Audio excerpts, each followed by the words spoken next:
എന്നാ വാ വാ, എന്തായാലും കൊള്ളാം. വയസ്സുകാലത്ത് വയസ്സുകാലത്താണെങ്കിൽ ഇരിക്കാൻ വയ്യ. നിങ്ങളുടെ ഉള്ളിൽ വേദനിക്കുന്ന ഒരു ഹസ്ബൻഡ് ഉണ്ടെന്ന് ഞാൻ അറിഞ്ഞിരുന്നില്ല mister Nair. I am sorry. Thank you. Good night. Good night. എന്താ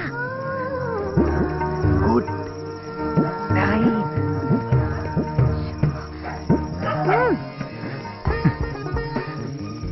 ഗുഡ് നൈറ്റ്. എന്താന്ന് പറ. നൈറ്റ്. ഗുഡ്. എനിക്ക് കേൾക്കാൻ പറ്റുന്നില്ല. Good night.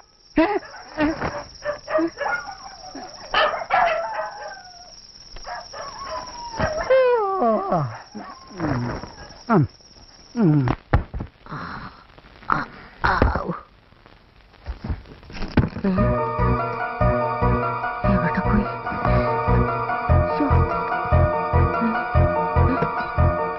അതുകൂടി ഞാൻ എണ്ണി വെച്ച കാശാണല്ലോ. കട്ടതാ ആരോ.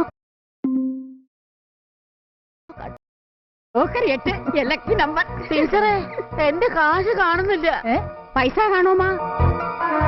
എവിടെ വെച്ചിരുന്നു കാശ്? എന്റെ പെട്ടിയില്. പെട്ടി പൂട്ടിയില്ലായിരുന്നോ? പൂട്ട് എന്ന് പറഞ്ഞാൽ എന്റെ പെട്ടി അത്ര ആമാട പെട്ടിയൊന്നും ആയിരുന്നില്ല. ഒരു ചെറിയ പൂട്ടുണ്ടായിരുന്നു.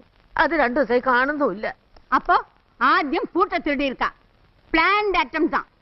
എനിക്ക് എന്റെ കാശ് കിട്ടണം. എന്റെ പെൻഷൻ കാശാ. അതും 1200 ഉറുപ്പ്യ. ഇതെന്താ ഇത്? കുട്ടികളെ പോലെ കരയാ. ഒന്ന് ചെന്ന് ശരിക്കും നോക്കണ്ടേ ലക്ഷ്മി അടുത്തേ? അവിടെ എവിടെങ്കിലും കാണും. ഇനി നോക്കാൻ മറ്റുള്ളവരുടെ പെട്ടികളേ ഉള്ളൂ. എന്റെ പെട്ടി ഞാൻ അരിച്ചു പെറുക്കി നോക്കി, അതിലില്ല. അങ്ങനെ വിട്ടാ പറ്റുകയല്ലോ. എന്താ ടീച്ചറെ? അതെ, ഇനി സാറാമ്മ അങ്ങ് ഏറ്റെടുത്താട്ടെ അന്വേഷണം. ഡിപ്പാർട്ട്മെന്റിൽ ഇരുന്ന കാലത്ത് ഈ സാറാമ്മയുടെ കയ്യിൽ വീഴാത്ത കള്ളികളൊന്നുമില്ല. അങ്ങനെയുള്ള ഞാനിവിടെ ഉള്ളപ്പോ ഇതേ ധൈര്യം കാണിച്ച ആരാണെന്ന് എനിക്കൊന്ന് അറിയണമല്ലോ. കിട്ടിയാ അപ്പൊ കിട്ടുന്ന ഉറപ്പില്ലേ? കിട്ടും. കിട്ടിയാ ഇടിച്ച് ചങ്ക് ഞാൻ കലക്കും. പരീക്കുട്ടി എങ്ങോട്ടാ? ഞാൻ ഇപ്പൊ വരാം. ഉച്ചക്കേൾക്ക് പച്ചക്കറി ഇല്ല. ശനിയാഴ്ചയല്ലേ, കുറച്ച് മട്ടനും വാങ്ങണം. അവിടെ നിന്നേ. ഏ, പരീക്കുട്ടി ഇങ്ങോട്ട് മാറി നിൽക്ക്. ഇനി ഞാൻ പറയാതെ ഒരാള് പോലും ഈ ഹാള് വിട്ട് പുറത്തു പോകരുത്. ഇതെന്താ നിന്നെ പിടി? നിനക്ക് മാർക്കറ്റിൽ പോണോ? ഈ സ്ഥാപനത്തിൽ ആദ്യമായിട്ടാ ഒരു മോഷണം നടന്നിരിക്കുന്നത്. നമുക്കൊക്കെ അതിന്റെ നാണക്കേടുണ്ട്. അതൊന്ന് തെളിയും വരെ ഇവിടം വിട്ട് ആരും പുറത്തു പോകരുത്. അന്വേഷണത്തിന്റെ ചുമതല റിട്ടയർഡ് എസ് ഐ സാറാമ്മയ്ക്ക. സാറാമ്മയായിട്ട് ഇക്കാര്യത്തിൽ എല്ലാരും ഒന്ന് സഹകരിക്കണം. അപ്പൊ ഉടമ്പല இருக்கிற തുണിമണിയെല്ലാം മാറ്റി പരിശോധന നടത്തണമോ?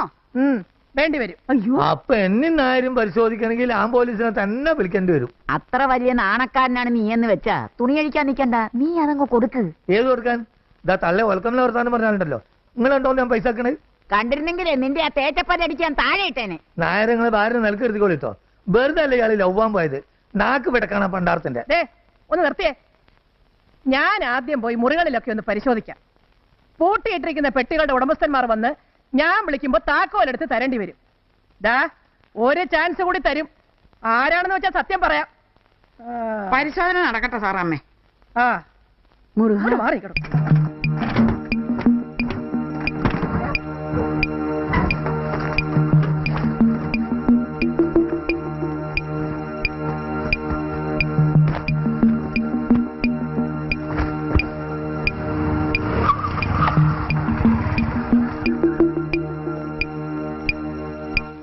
എന്തുപറ്റി? എന്തെങ്കിലും പറ്റും. മോശനാ. മോശനോ? ആർക്കാ മോശൻ പ്രോബ്ലം? വരൂ നമുക്ക് ഡോക്ടറെ കാണാം. കളവ് നടന്നു ലക്ഷ്മി അടുത്തിലെ പെട്ടിന്ന്. സാറാമ്മ ഇൻവെസ്റ്റിഗേഷൻ ആരംഭിച്ചാച്ചേ. അയ്യേ, അത് ആരെങ്കിലും തമാശ കാട്ടിയതാവും. അതാ ഞാനും പറഞ്ഞത്. നീ ഒന്നും പറയണ്ട. എനിക്ക് ചിലര് സംശയം ഉണ്ട്. അതിലെന്താ ലക്ഷ്മി അടുത്ത് ഒരു മുള്ളും മോനെയും? നിനക്കെന്താ അങ്ങനെ കൊള്ളാൻ? ഞാൻ നിന്റെ പേരൊന്നും പറഞ്ഞിട്ടില്ലല്ലോ.